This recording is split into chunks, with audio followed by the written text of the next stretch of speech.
ओम नमो भगवते वासुदेवाय। ओम नमो भगवते वासुदेवाय। ओम नमो भगवते वासुदेवाय।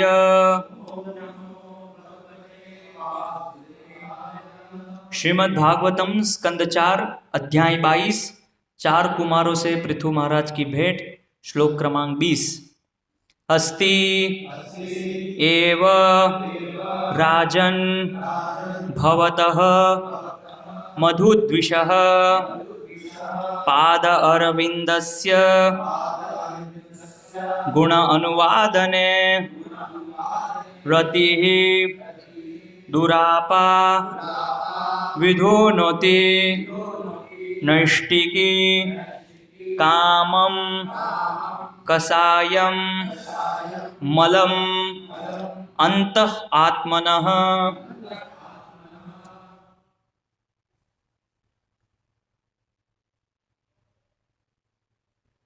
अस्तेव राजन् भवतो मधुद्विषः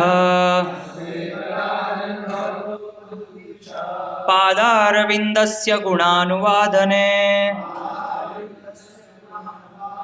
रतिर्दुरापा विधुनोति नैष्टिकी कामं कसायं मलमन्तरात्मनः।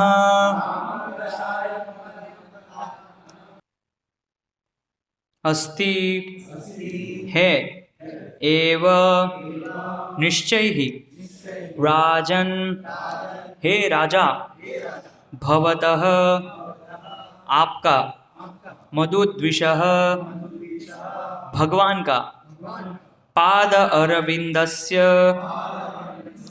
चरण कमलों का गुण अनुवादने महिमा गायन में रति ही आसक्ति दुरापा अत्यंत कठिन विधुनोति धो देती है नैष्टिकी अत्यंत निष्ठावान कामम वासनामय कसायम अतिरंजित काम वासनाएं मलम गंदा अंतः आत्मनः अंतस्थल से। अनुवाद एवं तात्पर्य अभय चरणारविंद भक्ति वेदांत स्वामी श्रील प्रभुपाद जी के द्वारा अनुवाद। सनत कुमार ने आगे कहा, हे राजन, भगवान के चरण कमलों के गुणानुवाद के प्रति आपका पहले से ही झुकाव है। ऐसी आसक्ति दुर्लभ होती है, किंतु एक बार भगवान में अविचल श्रद्धा हो जाने पर यह अंतस्थल की समस्त काम वासनाओं को स्वतः ही धो डालती है। तात्पर्य, भागवत 3:25 का कथन है, सतांग प्रसंगान मम वीर्य संविदो भवन्तिरित्कर्ण रसायनः कथः तज्जोष्णाजोपवर्ग वर्त्मनि श्रद्धारतिर्भक्तिरनुक्रमष्यति। भगवान के अनुग्रह से भक्तों की संगति द्वारा भौतिकतावादी पुरुष के हृदय का सारा मैल धुल जाता है। जिस प्रकार पालिश करने के बाद चांदी चमक उठती है, उसी तरह भक्तों की संगति से भौतिकतावादी पुरुष का हृदय काम वासनाओं से रहित हो जाता है। वास्तव में जीव का भौतिक सुख या काम वासनाओं से कोई संबंध नहीं होता। वह तो निद्रा में मानो स्वप्न देखता है, किंतु शुद्ध भक्तों की संगति से उसकी नींद टूटती है और आत्मा तुरंत अपनी स्वाभाविक स्थिति को भगवान के शाश्वत दास के रूप में समझकर अपने यश को प्राप्त करता है। पृथु महाराज पहले से स्वरूप सिद्ध जीव थे, फलतः उनमें भगवान के गुणानुवाद की सहज प्रवृत्ति थी और कुमारों ने विश्वास दिलाया कि वे भगवान की माया के शिकार कभी नहीं बन सकते। दूसरे शब्दों में, भगवान की महिमा का श्रवण तथा कीर्तन ही हृदय को भौतिक कल्मश से स्वच्छ रखने का एकमात्र उपाय है। कर्म, ज्ञान तथा योग विधि से कोई भी अपने हृदय के कल्मश को दूर नहीं कर सकता, किंतु यदि मनुष्य एक बार भक्ति करके भगवान के चरण कमलों की शरण ग्रहण कर लेता है तो बिना किसी कठिनाई के उसके हृदय का सारा मल दूर हो जाता है। ओम अज्ञानतिमिरान्धस्य ज्ञानाञ्जनशलाकया चक्षुरुन्मीलितं येन तस्मै श्रीगुरुवे नमः। श्रीचैतन्यमनोभीष्टं स्थापितं येन भूतले स्वयं रूप कदा मह्यं ददाति स्वपदान्तिकं वन्देऽहं श्रीगुरो श्रीयुतपदकमलं श्रीगुरून् वैष्णवांश्च श्रीरूपं साग्रजातं सहगणरघुनाथान्वितां तं सजीवं साद्वैतं सावधूतं परिजनसहितं कृष्णचैतन्यदेवं श्रीराधा कृष्णपादान् सहगणललिता श्रीविशाखान्वितांश्च गुरवे गौरचन्द्राय राधिकाय तदालये कृष्णाय कृष्णभक्ताय तद्भक्ताय नमो नमः। नमो विष्णुपादाय कृष्णपृष्ठाय भूतले श्रीमते भक्तिविकासस्वामिनिति नामिने। नमो विष्णुपादाय कृष्णपृष्ठाय भूतले श्रीमते भक्तिवेदान्तस्वामिनिति नामिने। नमस्ते सारस्वते देवे गौरवाणी प्रचारिणे निर्विशेष शून्यवादी पाश्चात्य देशतारिणे। जय श्री कृष्ण चैतन्य प्रभु नित्यानंद श्री अद्वैत गदाधर शिवासादि गौर भक्तविंद। हरे कृष्णा कृष्णा कृष्णा हरे हरे, हरे राम राम राम हरे हरे, हरे कृष्ण। तो जैसा कि यहाँ पे प्रसंग चल रहा है कि चार कुमार पृथु महाराज से भेंट हुई है और प्रश्न इत्यादि चल रहे हैं, और इसी प्रसंग के अंदर सनत कुमार किस प्रकार से पृथु महाराज को आश्वासन दे रहे हैं और बता रहे हैं कि भक्ति में किस प्रकार से हम प्रगति करें, उसके बारे में कुछ वो पद्धति बता रहे कि कैसे हम कृष्ण भक्ति में आगे बढ़े। तो उसी प्रकार से जब हम कोई महापुरुष भगवान के भक्तों से जब मिलते हैं और जब हम उनसे मिलते हैं तो सामान्य रूप से वो हमको दो चीज़ बताते हैं कि किस प्रकार से भौतिक भोग यानी कि इस भौतिक सृष्टि, ये जो संसार है, इससे हमारी अनासक्ति हो और भगवान श्री कृष्ण के चरणों के प्रति हमारी आसक्ति बढ़े। ये दो चीज सामान्य रूप से साधु हमको बताते हैं। हालांकि जो भगवान के शुद्ध भक्त होते हैं, महान भक्त होते हैं, वो भगवान के चरणों में बहुत निष्ठ होते हैं। उनकी बहुत आसक्ति भगवान के प्रति बहुत तीव्र होती है। और ऐसे साधुओं से जब हमारी भेंट होती है, इनसे जब हम मिलते हैं, तो उसी प्रकार की आसक्ति हमारे अंदर भी उत्पन्न होती है। शास्त्र में बताया है, उदाहरण दिया है, स्कंद पुराण के अंदर एक श्लोक बताया है, जिस प्रकार एक मणि होती है, उसको स्पर्श करने से वो मणि जैसा कलर जो है उसके अंदर आता है, उसी प्रकार जिस जिस प्रकार के साधुओं का हम संग करते हैं, उस प्रकार के उनकी जैसी चेतना हमारे अंदर पनपती है। इसीलिए भक्ति में ये भी एक महत्वपूर्ण बात है, सावधानी रखनी चाहिए कि किन प्रकार साधुओं का हम संग कर रहे हैं। अगर साधु की निष्ठा भगवान में उतनी नहीं है, आसक्ति उतनी नहीं है भगवान के प्रति, गुरु के प्रति, परंपरा के प्रति, तो हमारे अंदर भी वो आसक्ति नहीं, कभी नहीं आएगी। हम लाख प्रयास करें फिर भी नहीं आएगी। लेकिन उसके विपरीत हम दूसरी जगह देखते हैं कि कोई ऐसा भक्त है ना, हमें ऐसा प्रतीत हो सकता है कि वो शास्त्र में इतने निपुण नहीं है, या उनको बहुत सारे श्लोक कंठस्थ नहीं है, या बहुत अच्छा वो प्रवचन नहीं दे सकते, लेकिन एक बहुत ही महत्वपूर्ण गुण उनके अंदर है कि कृष्ण के प्रति उनकी आसक्ति बहुत है, गुरु के प्रति जो निष्ठा है। और ऐसे भक्तों के साथ जब हमारा समागम होता है तो उनकी जैसी आसक्ति भी हमारे अंदर उत्पन्न होती है। इसका ज्वलंत उदाहरण हम देखते हैं श्रील प्रभुपाद जी। श्रील प्रभुपाद जी की जिस प्रकार की निष्ठा और आसक्ति अपने गुरु के प्रति थी, श्रील प्रभुपाद जी एक सामान्य गृहस्थ थे। जब गुरु महाराज ने उनको आदेश दिया, तो गुरु महाराज ने जब आदेश दिया तो प्रभुपाद जी ने ऐसा नहीं बोला कि मैं अभी गृहस्थ हूं, मेरे पत्नी है, बच्चे, मैं कैसे करूंगा। उन्होंने बोला कि मैं प्रयास करूंगा। तो इसी प्रकार एक और शिक्षा हमको मिलती है कि जब कोई साधु महात्मा हमको कोई उपदेश देते हैं, भले ही हम उसको करने में अक्षम हो, कर नहीं पाते हैं, फिर भी हमारे मुंह से क्या निकलना चाहिए, मैं प्रयास करूंगा। हम बोलते हैं प्रभु जी कैसे करूं, मेरे घर में ये समस्या है, ये प्रॉब्लम है। आप ये बोल तो रहे भक्ति में आगे बढ़ना चाहिए, लेकिन संभव नहीं लगता है। ऐसा नहीं बोलना चाहिए, हमेशा बोलना चाहिए मैं प्रयास करूंगा। और श्रील प्रभुपाद जी उस समय गृहस्थ थे जब गुरु महाराज ने उनको आदेश दिया कि विदेश में जाके कृष्ण भक्ति का प्रचार करो। और ये निष्ठा उनके गुरु के प्रति हम देखते हैं कि कैसे श्रील प्रभुपाद जी की जो निष्ठा थी अपने गुरु के प्रति, और जब वो विदेश में गए, वहां पे कृष्ण भक्ति का प्रचार करना जब आरंभ किया, और श्रील प्रभुपाद जी के संपर्क में जो जुड़े, वहां के हिप्पीज जब प्रभुपाद के संपर्क में आए, जितनी निष्ठा प्रभुपाद जी के अपने गुरु के प्रति थी, उतनी ही निष्ठा श्रील प्रभुपाद जी के शिष्यों के अंदर थी प्रभुपाद के प्रति। और हम शास्त्र में और उदाहरण देखते हैं नारद मुनि का। नारद मुनि भगवान के महान भक्त है ना, और भक्ति सबको प्रदान करते हैं। तो जितनी निष्ठा नारद मुनि में, और जिन जिन के संपर्क में नारद मुनि आते हैं, सबको कृष्ण भक्त तुरंत बना देते हैं। इसका उदाहरण है प्रहलाद महाराज, है ना। माता के गर्भ में उन्होंने नारद मुनि से श्रवण किया और भगवान के महान भक्त बन गए प्रहलाद महाराज। दूसरा उदाहरण कौन है? ध्रुव महाराज, संपर्क में आए तुरंत कृष्ण भक्त बन गए, क्योंकि उनकी निष्ठा श्रद्धा भगवान के प्रति। और कौन उदाहरण है? मृगारी, एक शिकारी था, है ना। और क्या उसका आनंद क्या था? बस जानवरों को मार दो और आधा मार दो, वो जो तड़पता है चिल्लाता है वो देख के उसको आनंद आता है। नारद मुनि बोला ये क्या करते हो, ये पाप है। उसने कभी सुना भी नहीं था कि पाप जैसा कोई शब्द भी होता है। लेकिन नारद मुनि के संग से, नारद मुनि का जब उसको संग मिला, उनके प्रभाव से उसने वो दुष्कर्म छोड़ दिया और भगवत परायण हो गया। सोचे, ऐसे लोगों को नारद मुनि ने भक्त बनाया। और इस ऐसे ही लोग थे, प्रभुपाद जी जब विदेश गए तो ऐसे ही लोग थे, मृगारी जैसे ही लोग थे सब, है ना। जानवरों को मारना, खाना, मांसाहार करना, मांस भक्षण करना, व्यभिचारी करना। लेकिन जैसे ही प्रभुपाद जी के संपर्क में आए, सब लोग कृष्ण भक्त से आप्लावित हो गए, कृष्ण प्रेम से आप्लावित हो गए। तो एक सनत कुमार इत्यादि भगवान के भक्त हैं, पृथु महाराज भगवान के भक्त हैं। तो ऐसे दो भक्त जब आपस में मिलते हैं, तो जिस प्रकार हमारी चेतना होगी, उतनी ही चेतना एक दूसरे के भक्त में वो ट्रांसफर होगी।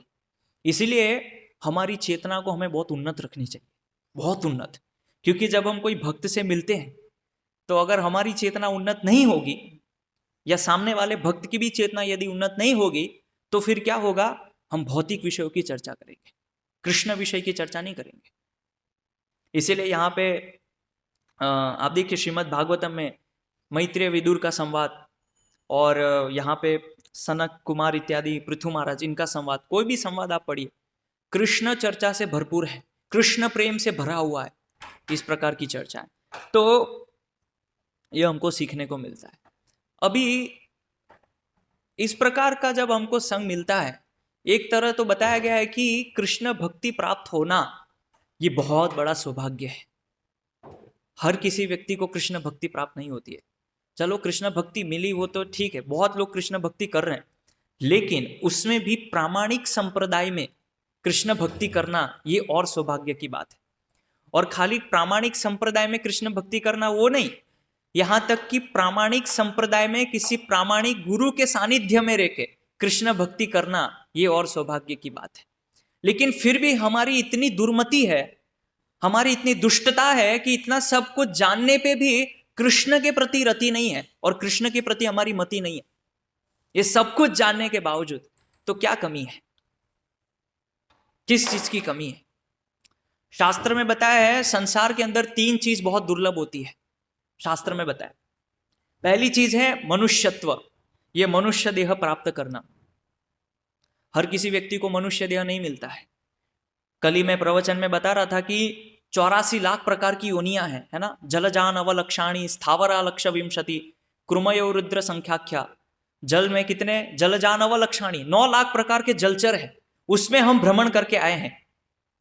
जलजान अवलक्षाणी स्थावरा लक्ष विंशति, और ये जो स्थावर आप देखते हैं, पेड़ पौधे पत्थर पहाड़, स्थावरा लक्ष विंशति 20 लाख है, उसमें हम घूम के आए हैं, भ्रमण करके आए हैं।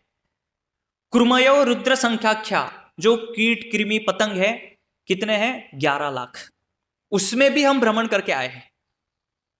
और फिर पक्षी नाम 10 लक्षणम, पक्षी जो है वो 10 लाख है, उसमें भी हम घूम के आए हैं। फिर पशु नाम 63 लक्षाणी चतुर्लक्षाणी मानवा, और जो पशु है वो 30 लाख है, उसमें भी हम घूम के आए हैं।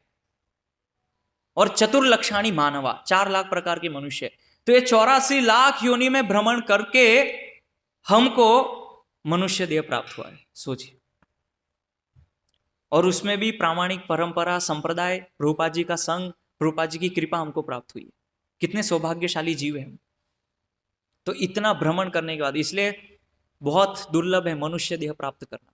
फिर दूसरी चीज बताते हैं, यदि किसी के पास मनुष्य देह है, और दूसरी चीज है मुमुक्षत्व।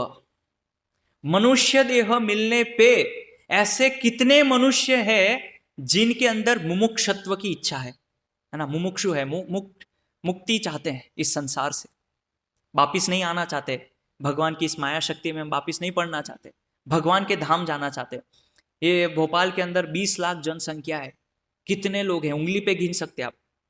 यहाँ पे देखिए आधा हॉल खाली है, और आप में से भी कितने लोग हैं जो इच्छा रखते हैं कि भगवान के धाम वापिस जाना। जरूरी नहीं है कि सभी जो कंठी माला पहनते, तिलक करते, धोती पहनते, सभी की इच्छा है कि हमको भगवान के धाम जाना है, नहीं। भक्ति में अलग अलग स्तर होता है, तो इसीलिए मुमुक्षत्व की इच्छा रखना ये भी बहुत दुर्लभ है। और तीसरी चीज बताई है बहुत महत्वपूर्ण, साधु संग। हर किसी व्यक्ति को साधु संग प्राप्त नहीं होता है, अगर उसके अंदर इच्छा भी है, साधु संग मिलता भी है, तो पाखंडी, ढोंगी, इस प्रकार के साधुओं से उनका भेंट होता है, और फिर उनको शास्त्र के विमुख ले जाते हैं, भगवान के विमुख ले जाते हैं। लेकिन हमारे साथ ऐसा नहीं हुआ है। तो ये तीनों चीज हैं। तो शास्त्र में बताया कि व्यक्ति के पास मनुष्यत्व है, मुमुक्षत्व है, साधु संग भी है, उसके बाद भी कृष्ण भक्ति के प्रति रुचि क्यों नहीं है? साधुओं का संग है, शास्त्र है, परंपरा है, गुरु का संग है, उसके बावजूद भी ऐसी क्या चीज है जिसके बाद भी हमारी भगवान के प्रति रुचि नहीं है? तो उसके लिए 4 कारण बताए। पहला कारण है, बताया है चंचलता, पहला कारण।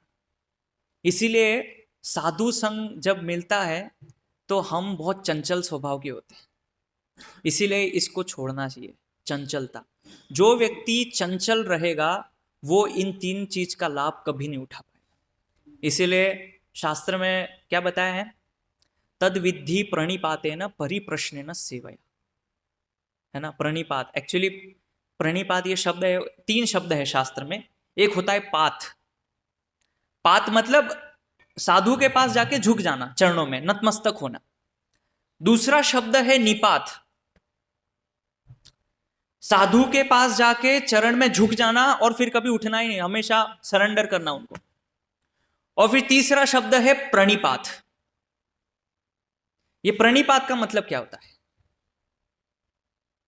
तो प्रणिपात का अर्थ होता है कि साधु के पास जाए, उनके चरणों में नतमस्तक होए, लेकिन उनके चरणों में जब नतमस्तक होते हैं तो एक महत्वपूर्ण गुण है प्रणिपात में, मन के साथ, मन से उनके चरणों में झुकना, जो कि पात और निपात में नहीं होता है। इसीलिए भगवान ने जो शब्द प्रयोग किया है प्रणिपातेन, कि गुरु या भगवान के जो भक्त होते हैं उनके चरणों में जाके मन से उनकी चरणों की शरण ग्रहण करना। तो इसीलिए जो चंचल स्वभाव वाले लोग होते हैं, सामान्य रूप से हर एक जीव में चंचलता होती है। क्यों चंचलता होती है? मन स्थिर नहीं होता है। उसका कारण ये है, अलग अलग संसार में जो भगवान की भौतिक माया शक्ति है, उसको जब हम दिन रात देखते हैं, हाँ, फिर उसके प्रति उसको भोग करने की इच्छा हमारे अंदर जागती है, लालसाएं उत्पन्न होती है, तो हमारे मन में बहुत बड़ा द्वंद्व होता है, कृष्ण भक्ति करूं कि भोग करूं, भक्ति करूं कि भोग करूं, क्या करूं क्या करूं, ये द्वंद्व चलता रहता है ना। हमारे अंदर ऐसा द्वंद्व चलता है, और ये द्वंद्व की वजह से ना हम सही से भोग कर पाते हैं माया में, ना हम सही से कृष्ण भक्ति कर पाते हैं, है ना। अभी आपकी स्थिति ऐसी है, बिल्कुल ऐसी हमारी स्थिति। ना हम सही से पूर्ण रूपेण सरेंडर भगवान कृष्ण को हो पा रहे हैं, ना हम पूर्ण रूपेण माया के पास जा रहे हैं भोग करने। ये चंचलता है। तो हमारी लगभग सबकी स्थिति ऐसी है। तो इसीलिए जब ये द्वंद्व खत्म हो जाएगा, जब ये द्वंद्व क्यों है, ये द्वंद्व क्यों आता है? ये द्वंद्व इसीलिए आता है क्योंकि आपने जिस मार्ग को पकड़ा हुआ है उसके प्रति आपको श्रद्धा नहीं है, विश्वास नहीं है, इसीलिए द्वंद्व होता है। पता नहीं, मैं पूर्ण रूप से समर्पित हो जाऊंगा भगवान के भक्तों को या भगवान को तो क्या होगा। इतना भी समर्पण नहीं करना चाहिए, है ना। थोड़ा देखना चाहिए हमारा लेवल, हम भी गृहस्थ है, पूरा समर्पण कर देंगे तो कैसे चलेगा। तो ऐसे सब विचार आते हैं ना। लेकिन ये विचार जो है, यही हमको भगवान के भक्तों के प्रति और भगवान के प्रति शरणागत नहीं होने देते हैं, यही विचार। इसीलिए अभी मैं आगे वर्णन करूंगा कि भक्ति विनोद ठाकुर क्या बताते, किस प्रकार की हमारी निष्ठा होनी चाहिए भगवान में। तो ये है चंचलता। तो अगर हमारे अंदर चंचलता होगी तो मान लीजिए हमारे पास मनुष्यत्व है, मुमुक्षत्व है, साधु संग है, फिर भी हमें इसका लाभ नहीं होगा। और फिर दूसरा कारण बताते हैं जितेंद्रिय, इंद्रियों को दमन करना। जितेंद्रिय, इंद्रियों को जीतने वाला होना चाहिए। तो सामान्य रूप से हम सभी की जो स्थिति, हम इंद्रियों के वश में है, इंद्रियों के वश में है और मन के वश में है। इसीलिए हम लोग को बोला जाता है गोदास, हम गोस्वामी नहीं है। गोस्वामी गण वो बैठे हैं, वृंदावन के 6 गोस्वामी, प्रभुपाद, भक्ति विनोद ठाकुर, श्रील भक्ति सिद्धांत सरस्वती महाराज, हाँ, जगन्नाथ दास बाबा जी, गौर किशोर दास बाबा जी, ये लोग सब गोस्वामी हैं। तो हम लोग अभी गोदास हैं। हमने नाम तो लगा दिया दीक्षा के बाद दास है, लेकिन वो वास्तव में भगवान के दास नहीं है, गो के दास है, अभी भी इंद्रियों के दास है। तो हम जब तक हमारी इंद्रियां वश में नहीं है, मन में वश में नहीं है, ये सारी भागवतम की कथाएं, शास्त्रों के जो शिक्षाएं हैं, परंपरा में जो हमको ज्ञान मिला है, उसका हम लाभ नहीं ले पाएंगे, नहीं ले पाएंगे। आप कितना भी पढ़ लीजिए, तो भागवतम आप कितना भी पढ़िए, शास्त्र पढ़िए, प्रवचन सुनिए, उसका लाभ ले ही नहीं पाएंगे। क्यों? गोदास। इसीलिए ये पहला, ये दूसरा कारण, जितेंद्रिय होना चाहिए व्यक्ति को। और जब वो जितेंद्रिय होगा, ये 2 गुण होंगे, तो फिर वो सही में तीनों चीज का लाभ ले पाएगा। और फिर तीसरा कारण है अनुगमन।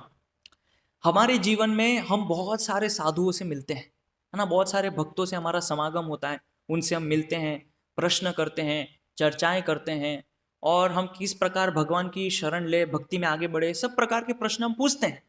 लेकिन हमारे जीवन में कोई ना कोई एक ऐसा भगवान का भक्त होना चाहिए जिसका हम सदैव प्रतिक्षण 24 घंटे उनका अनुगमन करते हो। ऐसा एक भगवान का एक भक्त हमारे जीवन में होना चाहिए। ऐसे अभी हम बहुत सारे भगवान के अलग अलग महान भक्त हैं, वैष्णव हैं, उनसे मिलते हैं, लेकिन आप अपने अंदर झांक के देखिए कि आपके जीवन में कौन ऐसा भक्त है जिनको आप हमेशा उनका अनुगमन करते हैं। तो प्रभु कोई मिला ही नहीं मेरे जैसे, कोई मिलता ही नहीं है, ढूंढता हूं तो किसका अनुगमन करूं? श्रील प्रभुपाद जी का अनुगमन कीजिए। प्रभुपाद जी के चरण चिन्हों पे जो चल रहे हैं, जो उनका अनुसरण कर रहे हैं, उनके द्वारा दी गई शिक्षाओं का जो अनुपालन कर रहे हैं, उनका अनुगमन कीजिए। क्योंकि हमारी बुद्धि इतनी निकृष्ट है, इतनी धूर्त है कि हमारी सीमितता, हमारी बुद्धि की सीमितता की वजह से हमको ऐसा कोई महात्मा दिखता ही नहीं है। इसलिए फिर हम सोचते हैं हम अनुगमन करें तो किसका करें, इसलिए मेरा मन का अनुगमन करता हूं। अनुगमन तो करते हैं, सभी करते हैं, हम अपने मन का करते हैं। इसीलिए अनुगमन का मतलब है कि वो जो बताते हैं, जो उपदेश देते हैं, जो आदेश देते हैं, उसका अक्षरशः पालन होना चाहिए, अक्षरशः। और वो श्रील प्रभुपाद जी ने किया। श्रील प्रभुपाद जी क्या बोलते थे? प्रभुपाद जी बोलते हैं, मैंने अपने गुरु महाराज से कभी कोई प्रश्न नहीं किया, बस एक ही प्रश्न पूछा, एक ही प्रश्न पूछा, गुरु महाराज how can I serve you, मैं आपकी कैसे सेवा करूं, बस ये एक प्रश्न पूछा था। तो इस प्रकार जब प्रभुपाद जी ने यह प्रश्न पूछा, गुरु महाराज ने बोला उनको कि आप विदेश जाओ, पाश्चात्य संस्कृति में कृष्ण भक्ति का प्रचार करो, पूरा उसका अनुगमन किया, हृदय में उसका अनुगमन करते हुए आप देखिए श्रील प्रभुपाद जी ने क्या किया, पूरे विश्व के अंदर क्रांति लेके आए। और कोई ऐसी छोटी मोटी क्रांति नहीं है, है ना, कि 10-12 लोग को भक्त बनाने जाना है, एक आध सेंटर खोलना है, कहीं पे जाके एक आध मंदिर बनाना है। 75 ईयर्स, 75 वर्ष की आयु में एक बूढ़ा व्यक्ति जा रहा है क्या करने? 1008 मंदिरों की स्थापना करने, पूरे विश्व के अंदर कृष्ण भक्त बनाने जा रहा है। किस आयु में? 75 वर्ष की आयु में। पूरे विश्व के अंदर 14 बार अलग अलग कंट्रियों का भ्रमण कर रहे हैं 75 वर्ष आयु में। कैन यू इमेजिन कैसे कर रहा है? उनको वो प्रेरणा कहाँ से मिल रही है, उनको वो बल कहाँ से मिल रहा है? क्यों? अपने गुरु का अनुगमन कर रहे हैं। उसी प्रकार हम जब अपने गुरु महाराज का अनुगमन करते हैं, भले ही हम बाह्य रूप से ऐसा प्रतीत होता हो कि हमारे अंदर कोई शक्ति नहीं, हम बलहीन हैं, हमारे अंदर कोई योग्यता नहीं, लेकिन फिर भी ये एक ऐसा गुण है, यदि हम अपने गुरु महाराज का अनुगमन करते हो तो हमको आंतरिक रूप से प्रेरणा और बल मिलती है उस कार्य को पूर्ण करने के लिए। सबने बोला प्रभुपाद जी आप इतने ओल्ड है, वृद्ध हो गए, क्या करेंगे उधर जाके, अभी वहां इतनी ठंड है, सब ऐसा बोल रहे थे। लेकिन प्रभुपाद जी को आंतरिक रूप से अंदर से प्रेरणा मिल रही थी। इसीलिए मैंने बताया कि कोई एक ऐसा भक्त होना चाहिए जिनका हम अपने जीवन में हमेशा अनुगमन करते हो। तो आप अपने अंदर झांक के देखिए, पूछिए अपने आप को कि कौन है मेरे जीवन में ऐसा भक्त जिसको मैं मेरे जीवन में अनुगमन करता हूं और अक्षर से उनका मैं पालन करता हूं। तो आप देखिए श्रील प्रभुपाद जी ने कैसे, मतलब खाली गुरु महाराज ने एक बार बोला और उन्होंने खाली एक बार बोला कि विदेश जाके प्रचार करो, और उन्होंने एक पेड़ के नीचे बैठ के संकीर्तन किया, और वो संकीर्तन से आज पूरे विश्व में कृष्ण कीर्तन की गूंज हो रही है। वो जो उन्होंने 3 दिन पेड़ के नीचे कीर्तन किया, आज वो कीर्तन पूरे वर्ल्ड के अंदर सुनाई दे रहा है। ये प्रभुपाद जी की कृपा, ये प्रभुपाद जी की करुणा।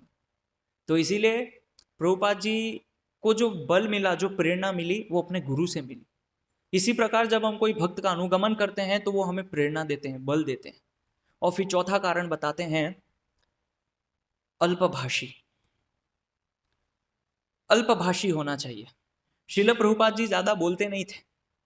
प्रवचन जाते थे, बैठते थे, श्रवण करते थे शांति से कि मेरे गुरु महाराज क्या बोल रहे हैं, और श्रवण कर करके उन्होंने गुरु महाराज के शब्दों को अपने प्राण बना लिए कि बस यही मेरे प्राण है। इसीलिए एक शिष्य के जीवन में उसके प्राण हैं गुरु के आदेश, गुरु के वचन। अगर हम अपने गुरु के आदेश और वचनों को प्राण नहीं समझते हैं तो हम प्राणहीन हैं। भले हमारे अंदर प्राण हैं लेकिन हम प्राणहीन हैं।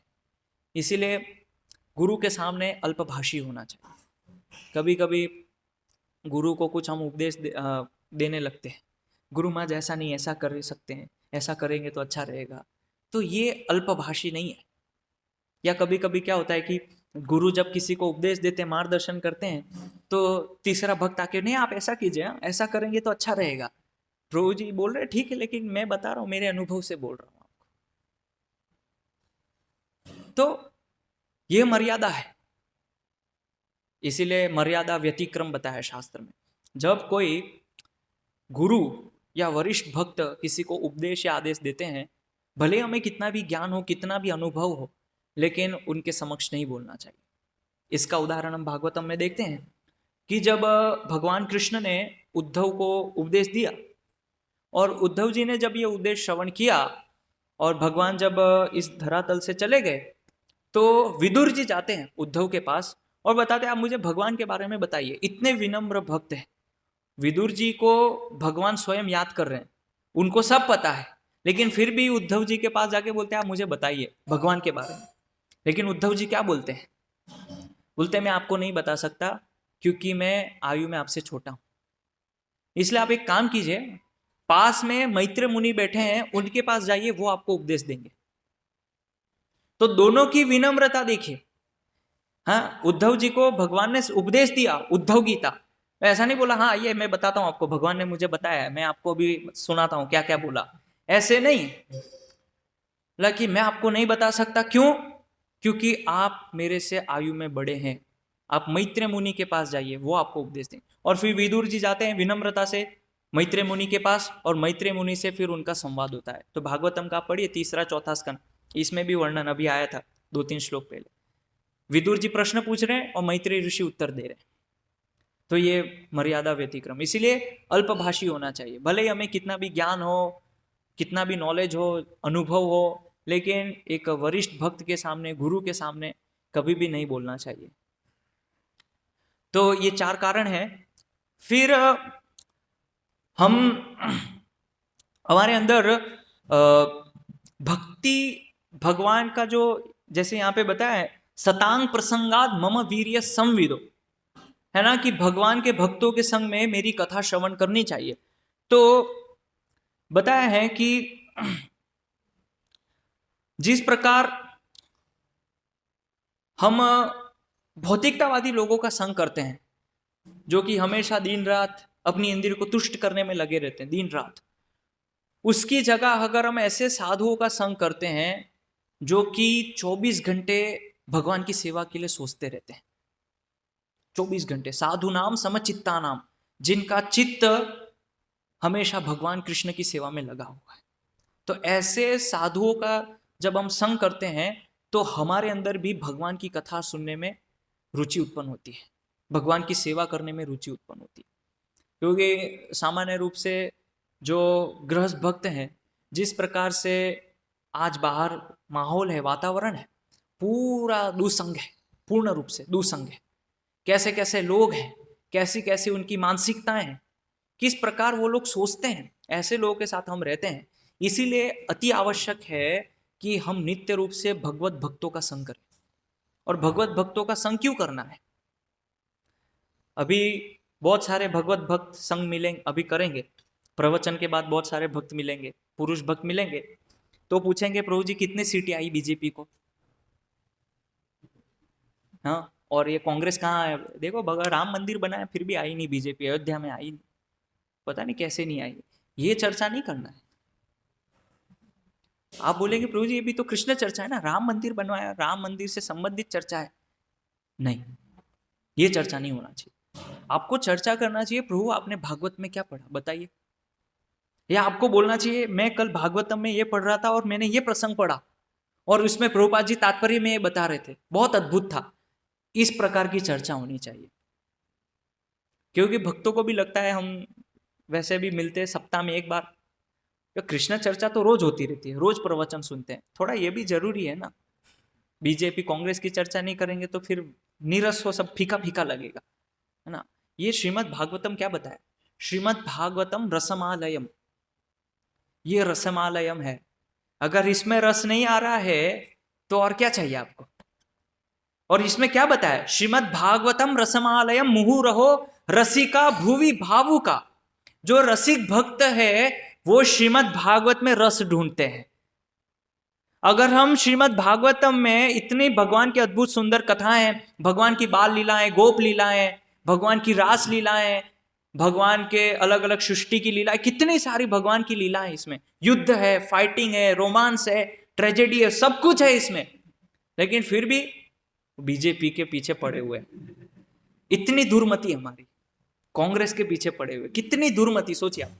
रसमालयम बोला है भागवतम में, खोलिए भागवतम का प्रथम स्कंद पढ़िए दोबारा, क्या बोला है? रसमालयम, रस का आलय है। फिर भी हम ये भागवत रूपी जो महासागर, जो कि रस का सागर है, उसमें गोते ना लगा के बाहर गोते लगा रहे हैं संसारी विषयों में। रसिक भक्त मतलब क्या है? जो हमेशा श्रीमद् भागवत की कथाओं में हमेशा अपने आप को डुबोते रहते हैं, डूबे हुए हैं, उनको रसिक भक्त कहते हैं। जैसे पानी का मटका है और पानी के मटके में बहुत सारे छेद हैं, और उसमें यदि पानी भरना है तो कैसे भरेंगे? अब बोला तालाब में मटका डालो पानी भरो, कैसे भरेंगे? नहीं भरेंगे, भर नहीं सकते। इसलिए बेस्ट, अगर वो मटके को भरा रखना है तो पानी में छोड़ दीजिए, तभी वो भरा रहेगा। उसी प्रकार भगवान के रसिक भक्त ऐसे होते हैं, हमेशा भगवान की कथा में डूबे रहते हैं, भगवान की चर्चा में डूबे रहते हैं। लेकिन हमारे अभी क्या मटके में छेद है बहुत सारे, कथा सुनते हैं, बाहर जाते हैं ना सब निकल जाता है। बहुत समय पहले जब मैं इस्कॉन में ज्वाइन हुआ था तो एक इस्कॉन का डेफिनेशन सुना था, इस कान से उस कान, इस कान में आते हैं, इस कान से सुनने, और उस कान से बाहर जाते ही कर देते हैं, कथा समाप्त। ये नहीं कीजिए। जब भगवान की कथा सुनते हैं, कान में जब जाती है तो थोड़ी देर मनन कीजिए, चिंतन कीजिए। है ना। प्रवचन के बाद भक्त मिलिए कि आज प्रवचन में प्रभु जी ने ये चर्चा की, आज हमको ये सीखने को मिला और ये कथा हमने श्रवण किए, तो कभी सुना नहीं था हमने। ये है रसमालयम, इसको रसिक भक्त कहते हैं। कभी कभी भक्तों को गुलाब जामुन देते हैं, तो जब गुलाब जामुन देते हैं तो बोलते हैं प्रभु जी थोड़ा रस भी दीजिए, फीका फीका अच्छा नहीं लगता है। वो गुलाब जामुन को जब रस के साथ खाते हैं तब आनंद आता है। मान लीजिए गुलाब जामुन है, आपने बनाया, और उस गुलाब जामुन को यदि चाशनी में ना डाले और ऐसे ही दे दे, कैसा लगेगा?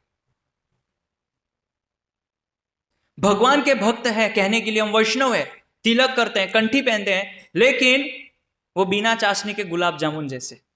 भगवान की कथा में कोई रस नहीं, नाम में कोई रस नहीं, भगवान की सेवा में कोई रस नहीं, इसलिए हमको फिर फीका फीका लगता है, सब नीरस लगता है। तो इसलिए फिर कभी कभी हमें ऐसा लगता है कि थोड़ा थोड़ा न्यूज़ देखना चाहिए प्रभु, थोड़ा पेपर पढ़ना चाहिए, पता होना चाहिए संसार में क्या चल रहा है, क्या चल रहा है। संसार में वही चीज चलती है जो चलती रहती है, चोरी डकैती मारपीट काटपीट, बस चेहरे अलग होते हैं, एड्रेस अलग होता है, बाकी सेम वही घटना है, सेम वही। आप रोज पेपर खोलिए वही मिलेगा आपको। आज ये घर में चोरी हुआ, फिर कल दूसरा पढ़ाएंगे आज बड़े बिजनेसमैन के घर में चोरी हुआ। नाम बदल जाता है, मुंह बदल जाता है, एड्रेस बदल जाता है, बाकी घटनाएं पूरे दुनिया में वही होती है, सेम घटनाएं कभी चेंज नहीं होती है, फिर भी हमको उसमें रस आता है ना। अरे बीजेपी आए, कांग्रेस आए, आपको क्या करना है? कृष्ण भक्ति कीजिए ना, इसमें रस लीजिए, भागवतम में। तो इसीलिए मैंने बताया सतांग प्रसंगाद मम वीर्य संविदो, कि भगवान के भक्तों के संग में जब हम ऐसे रहते हैं तो भगवान की कथा के प्रति रुचि उत्पन्न होती है, श्रवण में रुचि आती है, नाम में रुचि आती है। इसीलिए उपदेशामृत में बताते हैं ना रूप गोस्वामी कि असत्संग इसको त्यागना चाहिए। अगर असत्संग त्यागने का मतलब क्या है?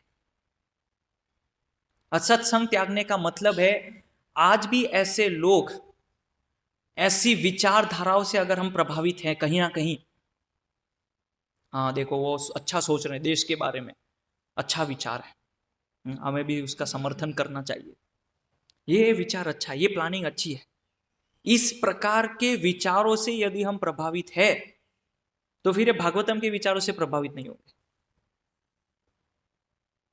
इससे कभी प्रभावित नहीं होंगे, भगवान की कथा से, भगवान के कीर्तन से। इसीलिए वैष्णव का पहला लक्षण बताया असत्संग त्याग, यही वैष्णव आचार। वैष्णव आचरण का पहला लक्षण है असत्संग त्याग। इसलिए इतना बल देते हैं चैतन्य महाप्रभु। चैतन्य महाप्रभु बोलते हैं मैं ऐसे लोगों का मुंह भी नहीं देखना चाहता जो भगवान के विमुख हैं, भगवान के प्रति हमेशा दुष्ट भाव रखते हैं, है ना। वो भगवान के प्रति क्या उनका भाव, और ऐसे लोगों की हम संगति क्यों करें? तो इसीलिए निष्ठा धैर्य के साथ, है ना, ततो उत्साह निश्चय धैर्य, ये तीन चीजों के साथ हमें भगवान की सेवा में हमेशा संयुक्त रहना चाहिए, हमेशा युक्त रहना चाहिए। और यही चीज है जो हमें कलयुग में बचा सकती है, भगवान के भक्तों का संग, हरिनाम, कृष्ण प्रसाद, भगवान की कथा, और कुछ नहीं बचा सकता है। हमें आश्रय जो दे सकते हैं भक्ति में यही चीज है, और कोई आश्रय हमको नहीं मिल सकता है। इसीलिए भगवान की सेवा के प्रति हमारी प्रीति बढ़नी चाहिए। अगर प्रीति कम हो रही है, मान लीजिए मैं नाम जप कर रहा हूँ, कथा श्रवण कर रहा हूँ, प्रवचन सुन रहा हूँ, लेकिन मेरी प्रीति कम हो रही है, मतलब कुछ गड़बड़ है। ये सब करने का परिणाम ये होना चाहिए कि भगवान की सेवा के प्रति मेरी प्रीति बढ़नी चाहिए।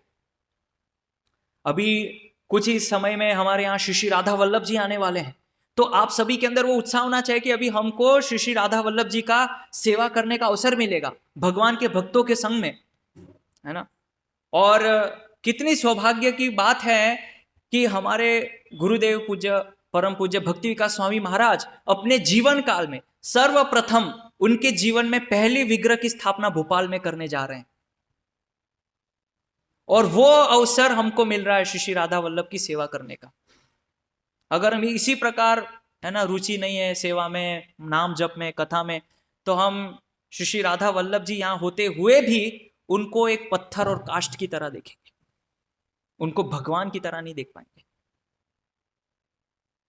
तो अगर हम चाहते हैं कि हम सभी की चेतना इस प्रकार से हो कि भगवान का धाम है, वैकुंठ है, और हम सभी वैकुंठ में रह रहे हैं और भगवान की सेवा करने जा रहे हैं गुरु की सानिध्य में, और वो अवसर हमको मिल रहा है, तो उसमें हमारी चेतना कितनी उन्नत होनी चाहिए, आप सोचिए जरा, कितनी उन्नत चेतना चाहिए भगवान की सेवा करने की।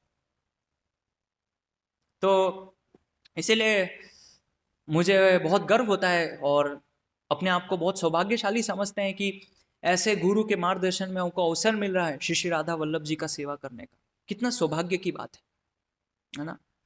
तो ऐसा नहीं है कि श्री श्री राधा वल्लभ की जो प्रत्यक्ष सेवा करता है बस वही सेवा गिनी जाती है, हर एक क्रिया भगवान के लिए होनी चाहिए। तो इस प्रकार से भगवान के भक्तों के संग में ये यहाँ पे बताया, भवन तीरित कर्ण रसायन कथा, ये रसायन कथा इसको श्रवण करनी चाहिए। और बताया कि श्रवण करने से क्या होता है, तो श्रवण करने से प्रभुपाद जी यहाँ पे तात्पर्य में बता रहे हैं कि इस प्रकार से बिना कठिनाई के हमारे हृदय का सारा मैल धुल जाता है।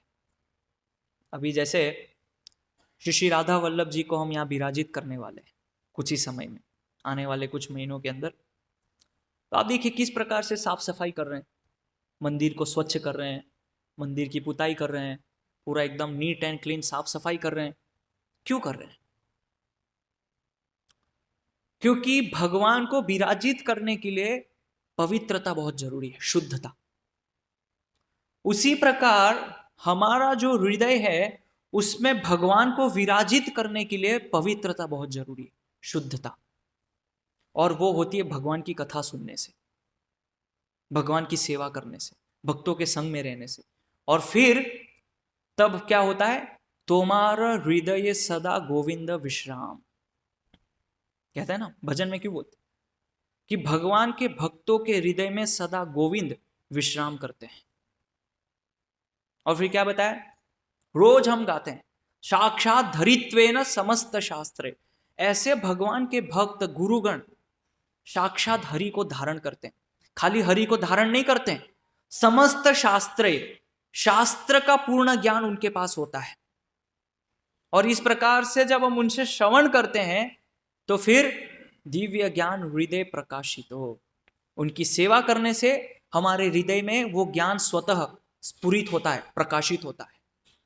इसीलिए यहाँ पे बताया है श्रद्धा रतिर भक्तिर अनुक्रमश्यति, और फिर धीरे धीरे हमारी श्रद्धा और मजबूत होती है, भगवान के प्रति और निष्ठा मजबूत होती है, और फिर एक दिन ऐसा आता है कि भगवान के प्रति हमारी रति हो जाती है। और रति का मतलब जानते हैं क्या? रति का मतलब राग भक्ति। और जो भक्त राग मार्ग पे पहुंच गया, मतलब अब वो जो भी क्रिया करेगा, जो भी कार्य करेगा, कृष्ण की प्रीति के लिए ही करेगा। अभी हम वैदिक भक्ति में, साधन भक्ति में, राग मार्ग पे नहीं है, इसलिए हम जो भी कार्य करते हैं वो कृष्ण के लिए होता नहीं है। सामान्य रूप से थोड़ा अपने लिए, थोड़ा थोड़ा भगवान के लिए, थोड़ा मेरे लिए, ऐसा होता है। लेकिन रति जब भगवान में हो जाती है, राग मार्ग पे पहुंचते हैं, तो जो भी क्रिया हम करते हैं केवल कृष्ण के लिए करते हैं, मेरे गुरु के लिए मैं करता हूं। इस प्रकार से होता है राग मार्ग में, हम अपने लिए कुछ नहीं करते, सोचते तक नहीं अपने लिए। और आप देखिए जितने भी आचार्य हुए उनका जीवन देखिए, गोस्वामीगण क्या किया उन्होंने, अपने लिए एक कपड़ा भी नहीं, अगर कपड़ा है भी फटा हुआ, खाली छाछ पी के रहेंगे, लेकिन दूसरों के कल्याण के लिए कितने सारे उन्होंने लेखन, ग्रंथ का लेखन किया, कितने सारे मंदिरों को उजागर किया। आज वृंदावन में आप जाके दर्शन करते हैं, राधा मदन मोहन जी, गोपीनाथ जी, श्याम सुंदर जी, राधा रमन जी, ये सब हमारे वृंदावन के गोस्वामियों की कृपा से है। क्यों? राग मार्ग, प्रेम मार्ग पे, अपने लिए नहीं सोच रहे। उसी प्रकार भक्ति विनोद ठाकुर, श्रील प्रभुपाद जी, हमेशा बस भगवान के लिए, गुरु के लिए मैं क्या करूं। तो ऐसे ही हमको कभी जाके प्रभुपाद जी के सामने हाथ जोड़ के पूछना चाहिए, प्रभुपाद जी मैं आपके लिए क्या करूं, क्या कर सकता हूं। या भगवान के सामने कभी हाथ जोड़ के पूछिए, भगवान मैं आपके लिए क्या कर सकता हूं। इसलिए हमारी कोई योग्यता नहीं है। देखिए हम इतने मूर्ख हैं, इतने धूर्त हैं, हमारे अंदर इतने सारे अनर्थ हैं, सब कुछ योग्यता नहीं होते हुए भी हम भक्ति कर रहे हैं। क्यों कर रहे हैं? पता है आपको क्यों कर रहे हैं? कि भगवान को विश्वास है एक ना एक दिन ये मूर्ख भक्तों के संग में रह के सुधर जाएगा, इसलिए भगवान चलो करो, भक्ति करते। नहीं तो आपकी और हमारी और आपकी क्या योग्यता है कि हम कृष्ण की सेवा कर सके, कृष्ण की भक्ति कर सके? कोई योग्यता नहीं है। लेकिन भगवान को पूर्ण विश्वास है कि अभी एक प्रामाणिक गुरु के संग में आया है, भक्तों के संग में आया है, सुधर जाएगा, एक दिन सुधर जाएगा। बस ये भगवान को आश्वासन है, इसलिए हम भक्ति करे जा रहे करे जा रहे। तो अभी ये भगवान की जो आशा है उसको सफल बनाइए, सुधर जाइए। चेतना को सुधारना है, हमारी जो संसार के प्रति रति और मति है उसको सुधारना है। तो ये सब चीज एकदम से नहीं होता है, अनायास नहीं होता है, क्रमिक, धीरे धीरे, अनुक्रमिष्यति, यहाँ पे बताया ना, अनुक्रमिष्यति, धीरे धीरे होता है विकास। लेकिन हमेशा 3 चीज याद रखिए, इसको अगर आप करेंगे तो हम भक्ति में आगे बढ़ते रहेंगे। श्रवणम, सुनना ध्यान से, मननम, उसके ऊपर मनन, और तीसरा निधि ध्यासम, उसको प्रैक्टिकली जीवन में अप्लाई करना। और भगवान के भक्तों के संग में रहते हैं तो हम 3 गुणों से छूट जाते हैं, माया से छुटकारा मिल जाता है। फिर भगवान के भक्तों की जब हम सेवा करते हैं तो भगवान हमको स्वीकार करते हैं, एक्सेप्ट करते हैं। तो ऐसे बहुत सारे गुण हैं भगवान के भक्तों के संग में रहने के, उनकी सेवा करने के। तो इस प्रकार से जब हम पृथु महाराज के चरण चिन्हों पे चलते हैं और उनके जैसा हम अनुसरण करते हैं, तो फिर हमारे जीवन में भी हम एक दिन पाएंगे कि हमको शास्त्र का अनुभव हो रहा है। हमने शास्त्र बहुत पढ़े हैं, हमने बहुत सारा जो है प्रवचन सुना है, लेकिन अनुभव नहीं है। क्यों नहीं होगा? धैर्य रखिए। जब आप इस प्रकार से भक्तों के संग में रहेंगे, एक दिन आपको स्वतः अनुभव होने लगेगा शास्त्रों का। और निष्ठा से, निष्कपट भाव से भगवान के भक्तों की सेवा, निष्कपट भाव से। इसीलिए कपट नहीं होना चाहिए, भक्त के अंदर कभी कपट नहीं होना चाहिए, निष्कपट भाव। चैतन्य महाप्रभु का एक नाम क्या है? पतित पावन। जब गाते हैं ना, पतित पावन तोमा बिने के हो नाय, चैतन्य महाप्रभु के लिए बोलते हैं कि पतित पावन, आपके बिना कोई है ही नहीं। लेकिन महाप्रभु को कपट पावन नहीं बोला है। पतित का उद्धार हो सकता है, जो अपने आप को पति समझ है, गिरा हुआ है, लेकिन कपटी का कभी उद्धार नहीं हो सकता है। इसलिए चैतन्य महाप्रभु को कपटी पावन या कपट पावन नहीं बोला है। इसीलिए निष्कपट भाव से, आंतरिक और बाह्य रूप से हमारा एक भाव होना चाहिए, और वो शुद्ध भाव से भगवान की परंपरा की, गुरु की सेवा करनी चाहिए। इसीलिए बताया ना शास्त्र में, प्रसंगम अजरम पाशम आत्मन कवयो विदुः स एव साधुषो कृतो मोक्ष द्वारम अपावृतम। कि जिस प्रकार हमारी समाज में राष्ट्र के प्रति, हमारे परिवार के प्रति, देश के प्रति जितनी आसक्ति है ना, वही आसक्ति साधु के प्रति उत्पन्न कीजिए। और ऐसी आसक्ति जब उत्पन्न होगी, मोक्ष द्वारम अपावृतम, वो हमारे मोक्ष के द्वार खोल देगी। इसीलिए श्रील प्रभुपाद जी के जो शिष्य हैं, और भी कई शिष्यों से हम मिले हैं, वार्तालाप हुई है। ऐसे मैं जब छोटा था तो कई सन्यासी से मिलते थे, परम पूज्य गोपाल कृष्ण गोस्वामी महाराज, परम पूज्य लोकनाथ स्वामी महाराज, और परम पूज्य भक्ति का स्वामी महाराज। बचपन में मिले हैं, उनसे बातचीत भी हुई, प्रसाद भी लिया है। तो जब इनको देखता था, तो जब मैं बड़ा हुआ तो देखा कि इनकी निष्ठा कितनी है। जब मैं इस्कॉन में, अभी 18-20 साल हो गए मुझको, जब मैं बचपन में उनको मिला था, जो भाव उनका प्रभुपाद के प्रति है, आज भी उतना ही भाव, 1% भी कम नहीं हुआ है प्रभुपाद के प्रति, बल्कि बढ़ता ही जा रहा है दिन प्रतिदिन। कितनी निष्ठा होगी प्रभुपाद के प्रति। जबकि प्रभुपाद या व्यक्तित्व उनका नहीं है उपस्थित, है ना, वपु उनका यहाँ उपस्थित नहीं है, लेकिन फिर भी निष्ठा कितनी है। और हमारे तो गुरु उपस्थित है, भक्तगण यहाँ उपस्थित है, साधु है, फिर भी वो आसक्ति नहीं हो रही है। तो कुछ तो कमी है। इसीलिए श्रीमद् भागवतम में अगर आप रस नहीं लेंगे, इसमें कथा में रस नहीं लेंगे, तो फिर आपको बाहर रस ढूंढना पड़ेगा। इसीलिए फिर हमको फिर श्रीमद् भागवतम जो कि रसमालयम है, ये रस जैसा प्रतीत नहीं होता है, इसलिए फिर हमको बाकी चीज में रस आता है ना। वो भक्त ऐसा बोलता है, वो माता जी ऐसा बोलती है, उसने ऐसा बोला, मुझे बहुत बुरा लग गया, मैं क्या करूं ऐसे नहीं। कृष्ण के लिए हार जीत मान अपमान कुछ भी नहीं है। अभी मैं आपको प्रसंग सुनाता हूं। हनुमान जी देखिए इतने महान भक्त है भगवान के, करेक्ट, और दास्य भाव में भगवान की सेवा करते हैं। भगवान के लिए इतना बुद्धि का उन्होंने प्रयोग किया, बल का प्रयोग किया, लेकिन जब वो लंका में जाते हैं, सीता माता से जब मिलते हैं, तो सीता माता की भेंट हो जाती है, सब उनको संदेश मिलता है, और अभी थोड़ा देखना है कार्य करना है कि नहीं, तो सीता माता से पूछते हैं अब थोड़ा प्रसाद ले लेते हैं, तो अभी बहुत कार्य करना है। सीता माता ने बोला जाइए थोड़ा, ये वाटिका है वहाँ फल फूल खाइए आप।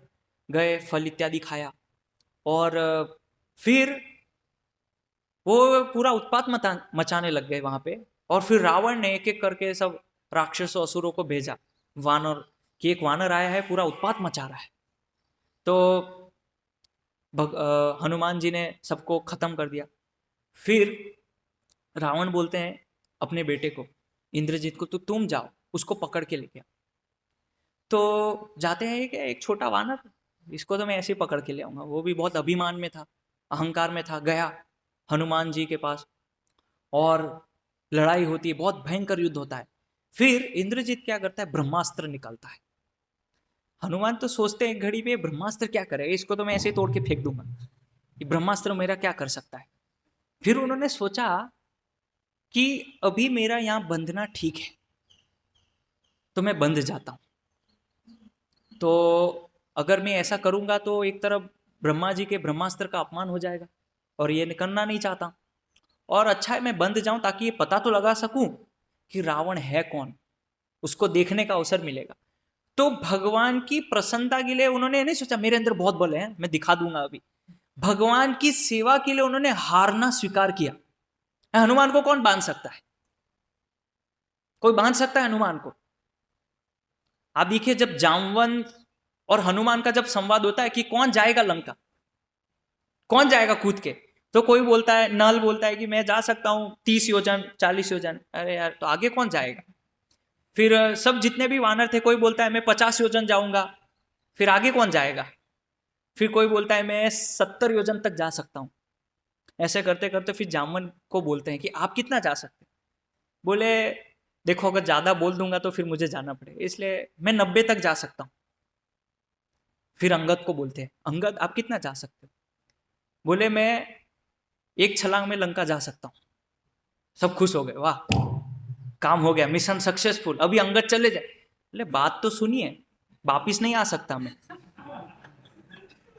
जा सकता हूँ रिटर्न नहीं आ सकते। सबने देखा, सब ये अपना अपना बल बता रहे हैं, हनुमान जी वहां कोने में चुपचाप बैठे हुए, कुछ बोल ही नहीं रहे।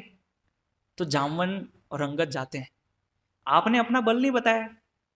बोले बल, जिसके पास बल है वो बोलेगा मेरे पास क्या बल है, मेरे पास कोई बल नहीं। तो जामवन समझ गए ये असली भक्त है ना, अपने बल का प्रदर्शन नहीं कर रहा है, विनम्रता से बैठे हुए। तो फिर जामवन जो है आ, फिर बताते हैं उनको, आप अपनी अपनी शक्तियां उनको याद कराते हैं, आपकी शक्ति क्या है। तो फिर प्रशंसा करते हैं हनुमान जी की, आप वायुपुत्र हैं, आप क्या क्या कर सकते हैं। उनको कोई फर्क नहीं पड़ा। ऐसे ही संसार में लोग जाते हैं, हनुमान के मंदिर जाते हैं, हनुमान जी की गुणगान करते हैं, कुछ नहीं होता है उससे। फिर जामवन ने बोला इससे काम नहीं बन रहा है। तो फिर उन्होंने और फिर स्तुति करना चालू किया। बोलते हैं आप प्रभु श्री राम की सेवा के लिए आए हैं, अगर ये नहीं होगा तो प्रभु श्री राम खिन्न हो जाएंगे हमसे। तुरंत खड़े हो जाते हैं, बोलते हैं बताइए अब क्या करना है मुझे।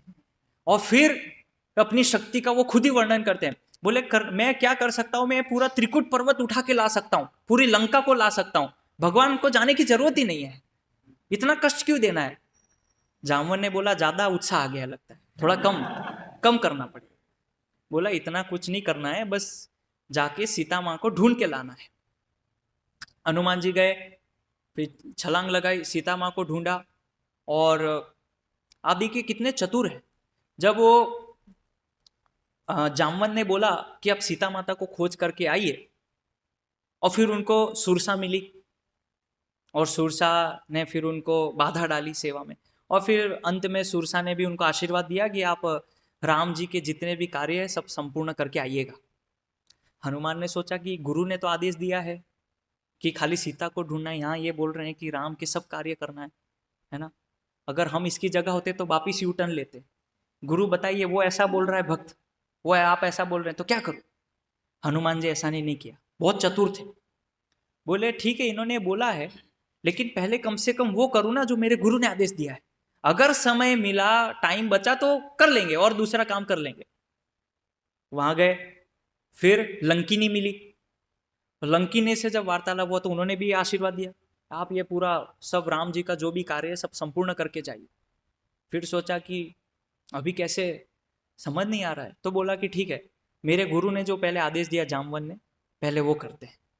तो गए, सीता माँ को ढूंढा, सब वार्तालाप हुआ। फिर उन्होंने सीता माँ से जब वो मिल रहे थे, खाली देख रहे थे पेड़ से, तो त्रिजटा जो थी वो बोल रही है सीता माँ को कि मुझे ऐसा एक स्वप्न आया था कि एक वानर आएगा और वानर एक पूरी लंका को जला दिया है। पता नहीं है स्वप्न सही है कि गलत है। तो हनुमान बोले हो गया, बस यही प्लानिंग है, प्लान मिल गया, आगे का प्रोग्राम क्या है पता चल गया, क्या करना है अभी। उनको अपने आप प्लानिंग मिल गया। अब देखिए, अभी त्रिजटा है तो राक्षस नहीं, लेकिन आचार्यगण बताते हैं कि एक तरह आंतरिक रूप से वो भगवान की भक्त भी थी। तो हनुमान ने उनके स्वप्नों को सही में ले लिया कि अब यही करना है। तो ये सब हुआ। फिर जैसे मैंने बताया, उन्होंने फल इत्यादि खाए, असुरों को मार दिया। तो भगवान की सेवा के लिए इतना अपना बल का प्रदर्शन किया, चतुरता का प्रदर्शन किया, लेकिन जहां बात आई तो हार भी स्वीकार कर ली। यहां बल से काम नहीं बनेगा, भगवान की सेवा के लिए अब हारना पड़ेगा, तो चलो बन जाता हूं। फिर उनको रावण के सामने प्रस्तुत किया गया, हनुमान जी को। और फिर सब मारने, इसको मार दो, खत्म कर दो। सारे असुर खड़े हो गए मारने के लिए। हनुमान जी खड़े हैं, विभीषण आते हैं, नहीं नहीं नहीं, दूत को मारते नहीं है, आप दूत को मारेंगे तो अनीति है। सब बैठ जाते हैं चुपचाप, सब बैठ जाइए। हनुमान बोला बच गए। फिर रावण ने बोला कि इनके अंग भंग कर दो, है ना। अब हनुमान फिर विचार में पड़ गए, पता नहीं कौन सा अंग तोड़ेंगे। अंग भंग तो बोल दिया, लेकिन कौन सा अंग तोड़ेंगे। तो फिर हनुमान जी ने फिर अपनी चतुराई प्रस्तुत की। लड़ाई नहीं की, देखिए, भगवान की सेवा के लिए जहां युद्ध करना था वहां किया, जहां बल प्रदर्शित करना था किया, लेकिन अभी यहां उन्होंने चतुराई क्या प्रस्तुत की।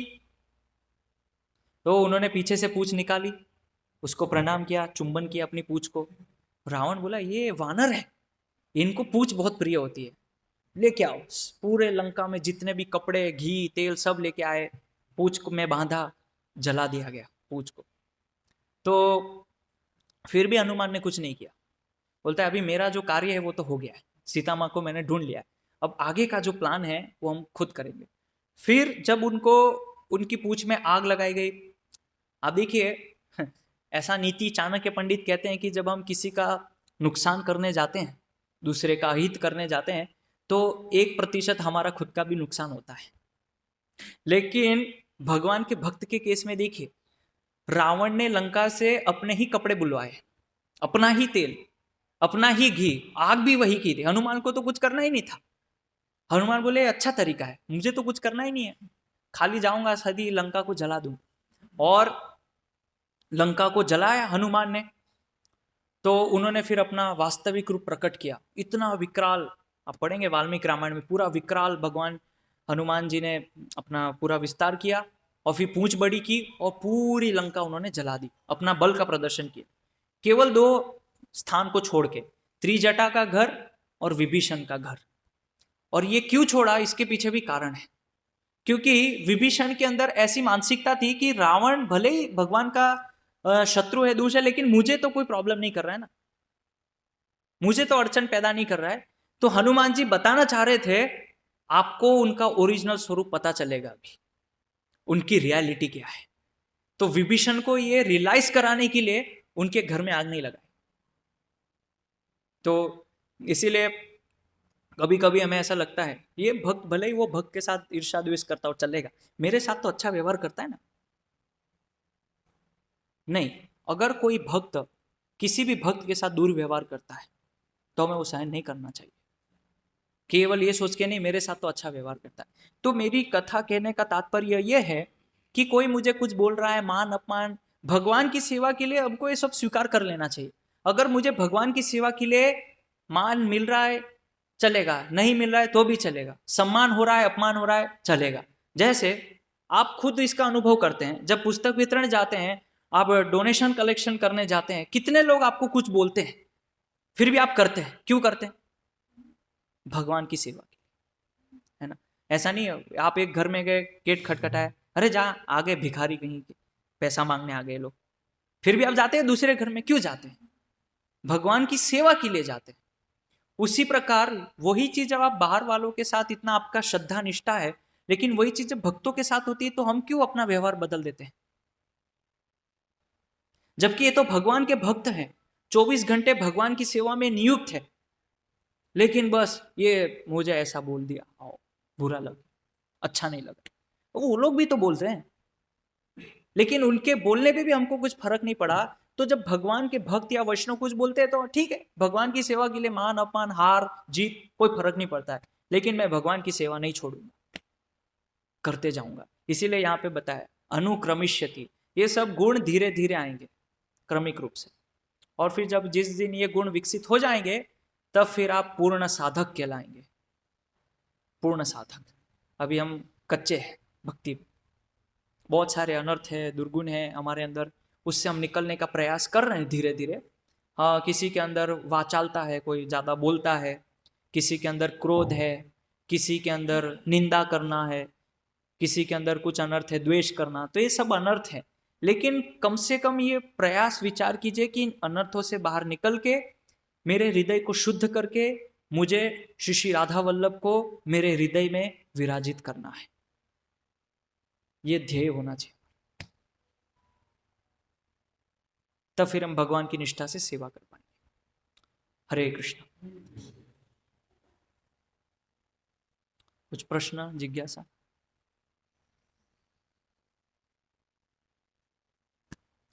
हरे कृष्णा कृष्णा कृष्णा हरे हरे,